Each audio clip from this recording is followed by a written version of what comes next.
Today I am going to talk about how guided reading works and how it will be used in my classroom.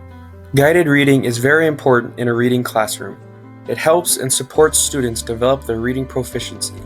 As a teacher, it is important to note that all students learn differently and all students learn at a different rate. This is what guided reading is for. It allows teachers to target specific learning needs in a small group setting. In my reading class, guided reading will be a big part of the class. One important thing to keep in mind about guided reading is that it is not alone. It is important that it is balanced. This means that the whole class instruction should be included. The whole class instruction includes the read aloud and shared readings.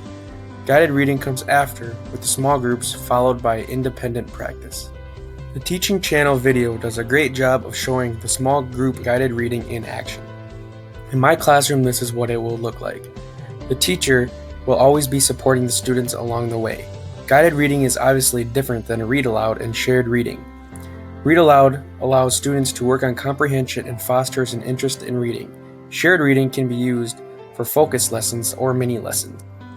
The purpose of shared reading is to increase reading fluency and support developing readers. One thing to keep in mind about shared reading is that to limit the time to 10 to 15 minutes to make sure students are engaged the whole time.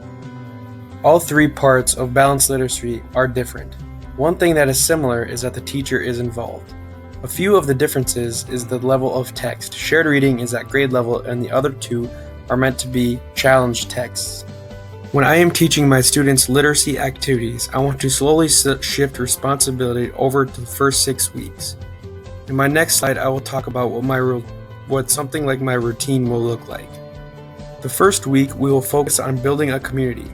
There will be activities done that focus on working together and building relationships and a community with the class. These activities will teach the students to be independent learners. The second week, I will start getting into the learning activities. I will slowly get this while the other students are still working on the collaboration activities. I will talk more about the literacy activities in a few slides. In the third and fourth weeks, I will introduce longer literacy activities that will continue to build independence. The last 2 weeks, students will be able to work 30 to 40 minutes without direct supervision. This is the independent reading that we want with our students. Literacy activities are important because they are things that students are working on while I am with a guided reading group. One thing to keep in mind is to keep these activities simple. They are meant to have students reading, writing, listening, and speaking. These activities provide students an opportunity to practice and be independent. One activity that I really like and will use in my classroom is the buddy reading. This allows students to not only read to their partner, but to listen as well. Students also can tell their partner what happened at the beginning and the end of the reading.